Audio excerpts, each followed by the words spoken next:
ఎన్నో రీల్స్ మనం డైలీ చూస్తున్నాం. స్పెసిఫిక్గా సైబర్ సెక్యూరిటీ రీల్స్ మనం చూస్తే లింక్ ద్వారా లొకేషన్ని ట్రాక్ చేయొచ్చు, ఒక ఫోటోగ్రాఫ్ ద్వారా ఫోన్ని హ్యాక్ చేయొచ్చు, ఆండ్రాయిడ్ ఫోన్ని కంట్రోల్ చేయొచ్చు అని చెప్పేసి ఇలాంటి రకరకాలవి మనం చాలా చూస్తున్నాం.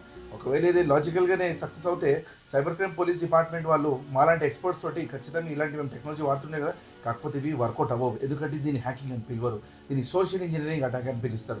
టార్గెట్కి పంపించిన తర్వాత క్లిక్ చేస్తే కానీ మనకు ఎటువంటి డేటా అనేది రావదనమాట. కాబట్టి ఇలాంటి వాటి చూపించేసి జనాలని వర్క్షాప్స్కి ఎన్రోల్మెంట్ చేయించుకొని చాలామందిని మోసం చేయడం జరుగుతుంది. డబ్బులు వృధా చేసుకుంటున్నారు. అసలు హ్యాకింగ్ అనేది ఏం లేదు, అసలు ఎథికల్ హ్యాకింగ్ ఏం లేదు, సైబర్ సెక్యూరిటీ ఏం లేదు, మొత్తం బోగస్ అని చెప్పేసి ఒక నెగిటివ్ మైండ్ సెట్ అనేది ఒక స్టూడెంట్కి క్రియేట్ అవుతుంది. ఇవన్నీ చెప్పడానికి నువ్వరని మీరు అడగచ్చు. నేను Sandeep Mudalkar, founder and CEO of Cytechlus private limited. And అదేవిధంగా నేను law enforcement agencies and defence తోటి కూడా నేను సిన్స్ 2006 నుంచి వర్క్ చేస్తున్నాను. ఎన్నో సైబర్ క్రైమ్ కేసెస్ మేము చూసాము, కాకపోతే ఇలాంటి టెక్నిక్స్ ఎప్పుడు కూడా మేము వాడలేదు. దయచేసి ఇలాంటి వాటి నుంచి జాగ్రత్తగా ఉండండి. Thank you so much.